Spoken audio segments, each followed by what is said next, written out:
Halo semua, perkenalkan nama saya Angelika Oktanami. Saya mahasiswi Sekolah Tinggi Ilmu Ekonomi Pariwisata Internasional dengan NIM 21903030205. Di sini saya akan menjelaskan tentang checklist analisa kelayakan usaha. Produk atau jasa yang saya ambil adalah jasa membuat laporan dan memeriksa dokumen dalam bidang keuangan. Di dalamnya termasuk catatan transaksi keluar masuk, pembukuan keuangan, jurnal, dan memeriksa kelengkapan dokumen keuangan di sebuah hotel atau pekerjaan seorang akuntansi hotel. Di dalam konsep bisnis tersebut terdapat 4 komponen. Yang pertama adalah analisa kekuatan ide bisnis, produk atau jasa. Yang kedua adalah kelayakan target industri. Yang ketiga adalah analisa kelayakan organisasi. Dan yang keempat adalah kelayakan finansial. Dalam konsep ini ada nilainya. Yang berpotensi rendah bernilai -1, yang berpotensi sedang bernilai 0, dan yang berpotensi tinggi bernilai 1. Di akhir analisa saya akan menjelaskan apakah bisnis ini layak untuk diwujudkan atau tidak. Berikut merupakan checklist analisa kelayakan usaha. Komponen yang pertama adalah analisa kekuatan ide bisnis, produk atau jasa. Dan di dalam komponen ini terdapat beberapa bagian. Yang pertama adalah tingkat diinginkan pasar terhadap produk atau jasa. Dan 2, permintaan produk atau jasa disurvei langsung atau online. Pertama-tama saya akan membahas tentang tingkat yang diinginkan pasar terhadap produk atau jasa. Di dalam bagian ini terdapat beberapa unsur, yaitu pertama, mengambil keuntungan dari tren lingkungan. Ini berpotensi sedang atau bernilai 0. Yang kedua, menyelesaikan masalahnya, berpotensi tinggi atau bernilai 1. 3, mengatasi kesenjangan yang tidak terisi di pasar. Ini berpotensi tinggi. 4, ketepatan waktu masuk ke pasar, berpotensi tinggi.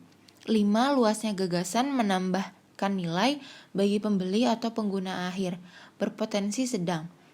6, sejauh mana pelanggan puas dengan produk pesaing yang sudah tersedia, berpotensi tinggi.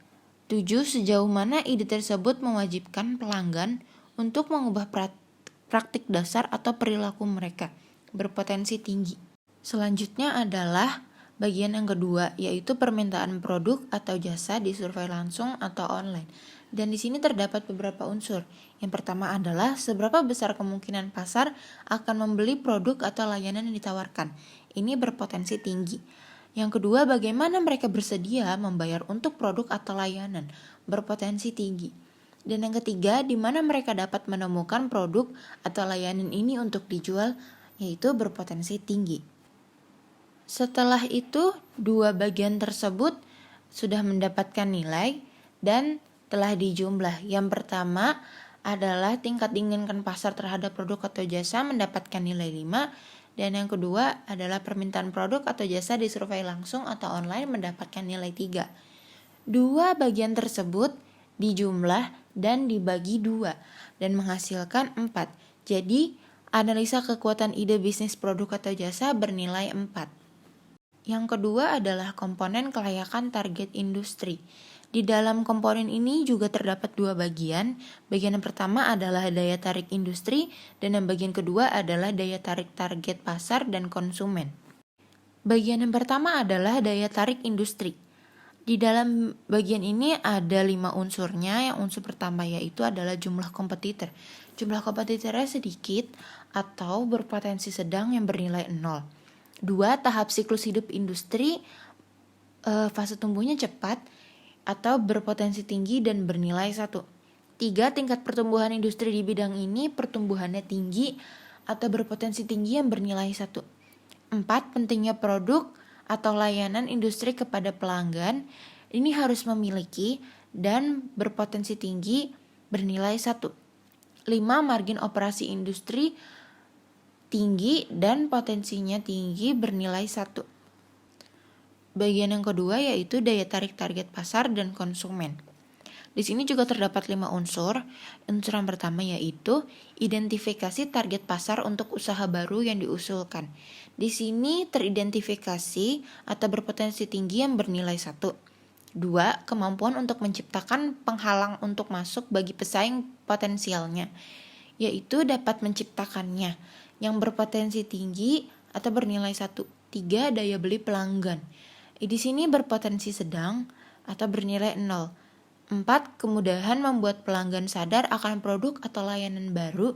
Di sini tingkatnya tinggi atau berpotensi tinggi yang bernilai 1. 5. Potensi pertumbuhan target pasar. Di sini potensinya tinggi atau bernilai 1. Di dalam dua bagian tersebut telah mendapatkan nilai. Yang bagian pertama, daya tarik industri bernilai 4. Yang kedua, daya tarik target pasar dan konsumen bernilai 4. Keduanya dijumlahkan menghasilkan 8 dan dibagi 2 hasilnya adalah 4. Jadi komponen kelayakan target industri bernilai 4. Komponen yang ketiga, analisa kelayakan organisasi. Di sini terdapat dua bagian, yaitu pertama kecakapan manajemen, yang kedua adalah kecukupan sumber daya.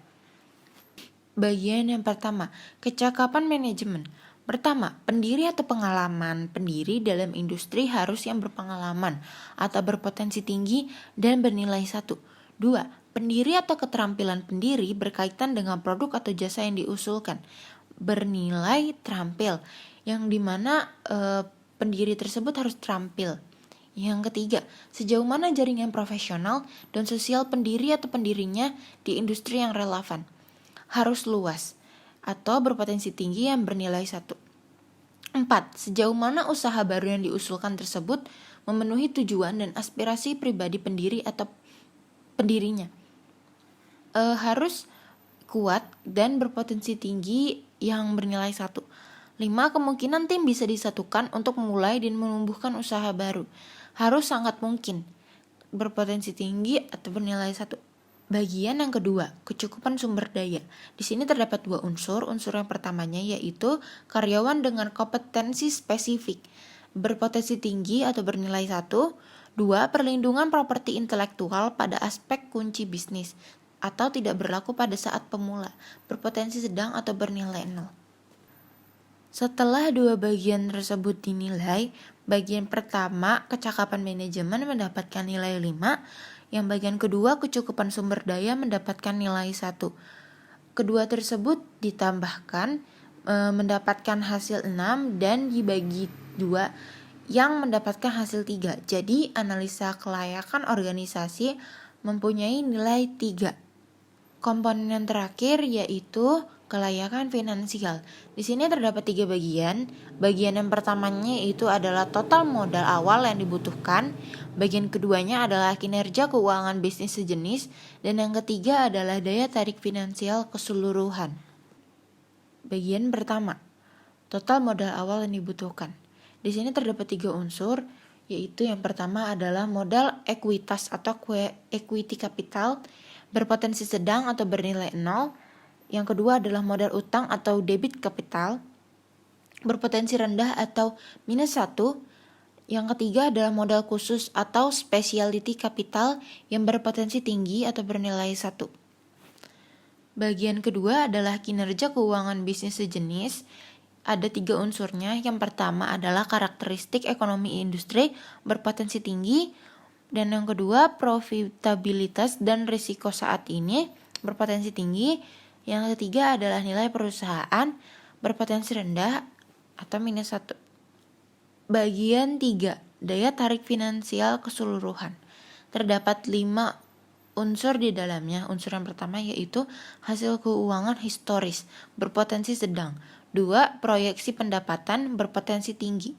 3. Keuntungan setidaknya untuk 3 tahun ke depan berpotensi tinggi. 4. Margin kotor dan laba sebelum pajak sebagian presentasi dari pendapatan yaitu berpotensi tinggi. Dan yang kelima adalah daya tarik relatif terhadap perusahaan lain yang telah Anda lihat berpotensi sedang. Dari 3 bagian tersebut telah dinilai dan mendapatkan hasil. Bagian yang pertama yaitu total modal awal yang dibutuhkan bernilai 0. 2. Kinerja keuangan bisnis sejenis bernilai 1.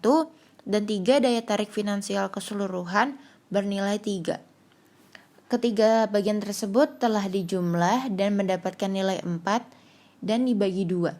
Jadi kelayakan finansial bernilai 2. Dan yang terakhir yaitu potensi keseluruhan dari 4 komponen tersebut.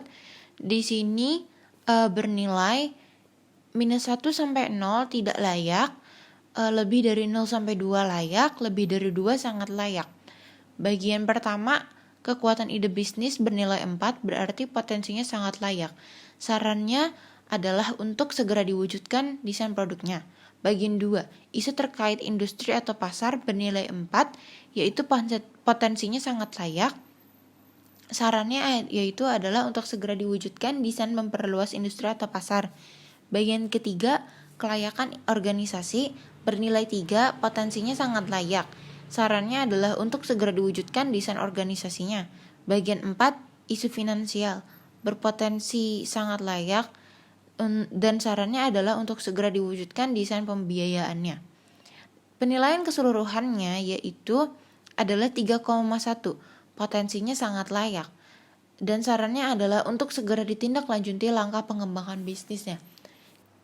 Jadi, jasa membuat laporan dan memeriksa dokumen dalam bidang keuangan di sebuah hotel atau pekerjaan seorang akuntansi hotel, ide bisnisnya ini sangat berpotensi layak untuk dikembangkan dan segera ditindaklanjuti langkah-langkah pengembangan bisnisnya. Sekian penjelasan dari saya tentang checklist analisa kelayakan usaha. Mohon maaf bila ada kesalahan. Terima kasih yang sudah menonton. Semoga bermanfaat. See you.